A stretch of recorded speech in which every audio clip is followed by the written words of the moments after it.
Pernah gak sih kamu ngerasa tempat kerja yang kamu datangi setiap hari kayak nyimpan sesuatu yang gak kelihatan? Malam ini aku bakal ceritain kisah nyata dari seorang pekerja di pabrik gula Colomadu. Pabrik tua peninggalan Belanda yang katanya gak semua pekerjanya adalah manusia. Selamat datang di Sisi Dalam, tempat di mana setiap cerita punya bayangannya sendiri. Kadang tempat kerja yang kita anggap biasa nyimpan cerita yang gak pernah bisa dijelasin. Malam itu udara di sekitar pabrik gula Colomadu terasa lembab dan berat. Lampu-lampu tua di lorong pabrik berkedip, dan dari jauh terdengar suara besi beradu pelan. Aku masih ingat jelas malam itu karena itu malam terakhir aku kerja di sana. Nama aku Sutris. Udah 8 tahun aku kerja di bagian pemasakan. Buat yang belum tahu, pabrik gula Colomadu itu pabrik peninggalan Belanda. Dibangun tahun 1861. Dan sampai sekarang, sebagian mesinnya masih asli. Besinya udah karatan, tapi tetap berdiri. Dan baunya itu loh, campuran antara gula gosong, oli, sama debu lama. Malam itu aku lembur sendirian. Teman shiftku izin pulang lebih dulu. Aku pikir kerjaan tinggal nyatet suhu, ngawasin tekanan boiler. Gak bakal ada apa-apa. Tapi sekitar jam 11:30 malam, aku dengar suara aneh dari arah gudang tebu belakang. Kayak ada yang nyeret rantai. Krek, krek, krek. Awalnya aku cuek, mikir mungkin angin atau tikus.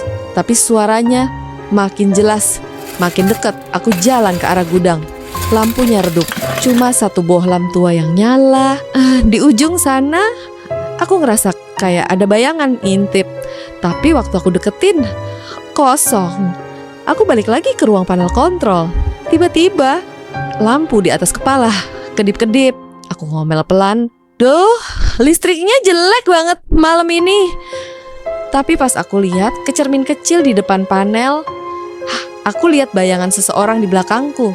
Bayangan itu tinggi, kurus, dan kepalanya miring ke kiri.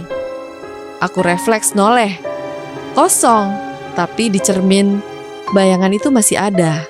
Padahal aku berdiri sendirian. Aku mulai panik. Tangan gemeter, aku nyalain rokok, berharap tenang. Nyala api korek sempat nyorot ke arah jendela besar di depan. Dan di situ aku lihat perempuan berdiri di balik kaca. Rambut panjang, baju putih kusam, kayak seragam lama pabrik. Dia gak gerak sama sekali, cuman ngeliatin aku mundur pelan. Tapi mataku gak bisa lepas dari kaca itu. Sekali aku kedip, dia hilang. Aku langsung keluar dari ruangan itu. Nafas rasanya sesak. Di jalan aku ketemu Pak Seno, satpam malam. Aku ceritain semuanya, tapi dia cuma senyum tipis. Katanya, "Kamu udah lama di sini, Mas. Harusnya udah tahu." Aku bingung. Terus dia lanjut, "Di pabrik ini gak semua yang kerja masih hidup." Aku diam aja. Dia nunjuk ke arah ruang pemasakan. Tahun 80-an. Ada pegawai perempuan meninggal di situ. Bajunya nyangkut di mesin. Sejak itu, kalau lampu kedip jam 12, biasanya dia lewat. Malam itu, aku gak balik lagi ke ruangan itu. Besok paginya, aku langsung minta pindah bagian. Tapi sampai sekarang, tiap kali aku lewat depan gedung tua itu, aku masih ngerasa ada yang ngeliatin. Kadang, kalau aku lihat ke jendela besar di atas pintu, bayangan itu masih ada, berdiri di tempat yang sama dengan kepala miring ke kiri. Dan tiap aku jalan menjauh, aku dengar lagi suara rantai itu. Krek, krek, krek. Mungkin gak semua mesin di pabrik itu bergerak karena listrik. Mungkin ada hal lain yang bikin mereka terus berputar. Karena di pabrik gula Colomadu, beberapa kenangan gak pernah benar-benar berhenti. Terima kasih sudah mendengarkan cerita malam ini. Kalau kamu suka cerita seperti ini, Jangan lupa subscribe dan nyalakan loncengnya. Masih banyak kisah nyata yang menunggu kamu di sisi dalam.